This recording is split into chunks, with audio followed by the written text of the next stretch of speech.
ಸಮಾಜದಲ್ಲಿನ ಅಂಕುಡೊಂಕುಗಳನ್ನು ತಿದ್ದಿ ತೀಡುವ ನಿಟ್ಟಿನಲ್ಲಿ ಸರ್ವಸ್ವವನ್ನ ತ್ಯಾಗ ಮಾಡಿ ಶ್ರಮಿಸಿದಂತಹ ಕನಕದಾಸರ ವಚನಗಳು ಸರ್ವಕಾಲಿಕವಾದದ್ದು.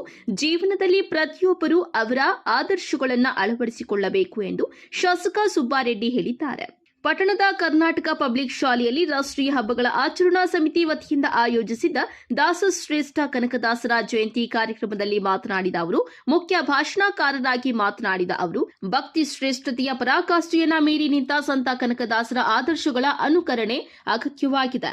ವಿಶ್ವದ ಸಾಹಿತ್ಯಕ್ಕೆ ಭಾರತೀಯ ದಾರ್ಶನಿಕರ ಕೊಡುಗೆ ಅಪಾರವಾದದ್ದು. ನಾಡಿನ 250ಕ್ಕೂ ಹೆಚ್ಚಿನ ದಾಸರ ಪೈಕಿ ಶ್ರೇಷ್ಠವಾದವರು ಕನಕದಾಸರು.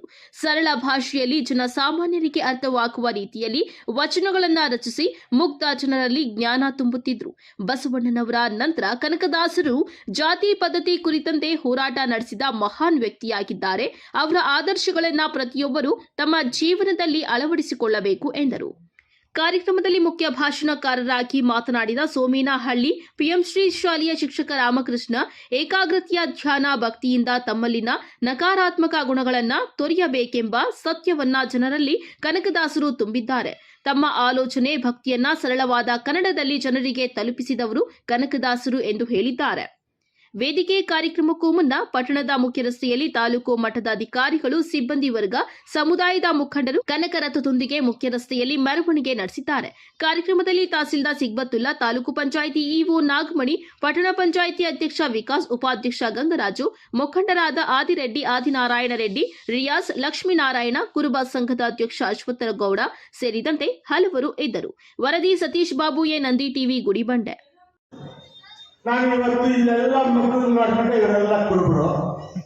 ವಾಲ್ಮೀಕಿ ದಿವಸ ಬಂದಾಗ ಇವರೆಲ್ಲ ಎಸ್ಟಿ, ಸಹಿತ ಸಮಾಜದವರು ಬಂದ್ರೆ ಇವರೆಲ್ಲ, ಅಂದ್ರೆ ನಾವೇ ಜಾತಿ ಸೃಷ್ಟಿ ಮಾಡ್ತಾ ಇದ್ವಿ. ಅಂದ್ರೆ ಇದೆಲ್ಲ ಕೆಟ್ಟ ದಾರಿಯಲ್ಲಿ ಹೋಗ್ತಾ ಇದೆ ಅಂತ ನನಗಂತೂ ಅನಿಸುತ್ತೆ. ಯಾಕಂದ್ರೆ ತಾವು ನೋಡಿ ಇದೇನಾಗಿದೆ ಜಯಂತಿಗಳು ಅಂದ್ರೆ ತಪ್ಪು ತಿಳ್ಕೊಳ್ಬೇಡಿ, ಮಾಧ್ಯಮಕ್ಕಾಗಲಿ ಇಲ್ಲಿರುವಂತ ಹಿರಿಯರಾಗಿದೆ, ಕೆಲವರಿಗೆ ಮಾರ್ಕೆಟಿಂಗ್ ಆಗ್ತಾ ಇದೆ ಅಷ್ಟೇ. ಈಗ ಏನಾಗ್ತಾ ಇದೆ, ಈಗಲಾದ್ರೂ ಪರವಾಗಿಲ್ಲ. ಇನ್ನು ಚುನಾವಣೆಗಳು ಬಂತಂದ್ರೆ ಈ ಸಂಘದವ್ರು ಕೇಳೋ ಅವಶ್ಯಕತೆ ಅವರೇ ಫೋನ್ ಮಾಡ್ತಾರೆ, ಜೋರಾಗಿ ಮಾಡ, ನಾನು ಏನ್ ಬೇಕಂದ್ರೂ ಸಹಾಯ ಮಾಡ್ತೀನಿ. ಅಂದ್ರೆ ಅವರವರ ಬೇಳೆಕಾಯಿ ಬೇಯಿಸ್ಕೊಂಡು ಜಾತಿಯನ್ನು ಉಪಯೋಗಿಸ್ಕೊಳ್ತಾ ಇದ್ದಾರೆ ವಿನ ಜನ ಅಭಿವೃದ್ಧಿಗೋಸ್ಕರ ಆಗಲಿ ಜನರಿಗೋಸ್ಕರ ಆಗಲಿ ಯಾರು ಅಷ್ಟು ಅದನ್ನು ಮಾಡ್ತಾ ಇಲ್ಲ ಅಂತ ನನ್ನ ಸ್ವಂತ ಅಭಿಪ್ರಾಯ ಇದೆ. ನಾನು ನೋಡ್ತಾ ಇರ್ತೇನೆ, ಯಾವ ಜಾತಿ ಜನ ಜಾಸ್ತಿ ಇದ್ರೆ ಅವ್ರಿಗೆ ಎಷ್ಟಿದೆ, ಅವ್ರಿಗೆ 10 ಲಕ್ಷ, ಕೆಲ ಸಣ್ಣ ಸಮುದಾಯ 1 ಲಕ್ಷ. ಅಂದ್ರೆ ನಾವೇ ಜಾಸ್ತಿ ಮಾಡಿದ್ರೆ ಎರಡನೇ ಮಾತೇ ಇಲ್ಲ.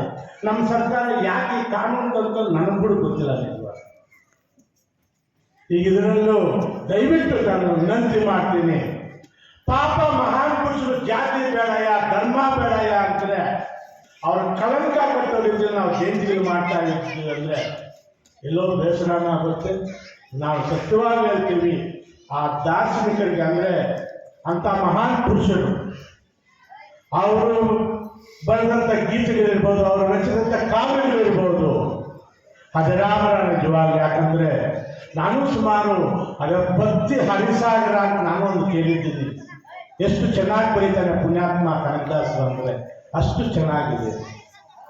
ನಾವು ಹಿಂದಿನ ಕಾಲದಲ್ಲಿ ಜನರಿಗೆ ಈಗಲಾದರೂ ಸ್ಟೇಜ್ಗಳಿದೆ, ಈಗಲಾದರೂ ರಾಜಕೀಯದಲ್ಲಿರ್ಬೋದು, ತಿಳುವಳಿಕೆ ಭಾಷಣಗಳು ಮಾಡಿಸ್ತೀವಿ. ಆಗ ಹಾಗೆ ಇರಲಿಲ್ಲ. ಇಂಥ ಮಹಾನ್ ಪುರುಷರು ಹಳ್ಳಿಗೂ ಹೋಗಿ ತಾಂಬೂರಿ ಬಾರಿಸ್ತಾ ಆ ಗೀತೆಗಳ ಮುಖಾಂತರ ಜನರಲ್ಲಿ ತಿಳುವಳಿಕೆ ಕೊಡ್ತಾ ಇದ್ದೀವಿ.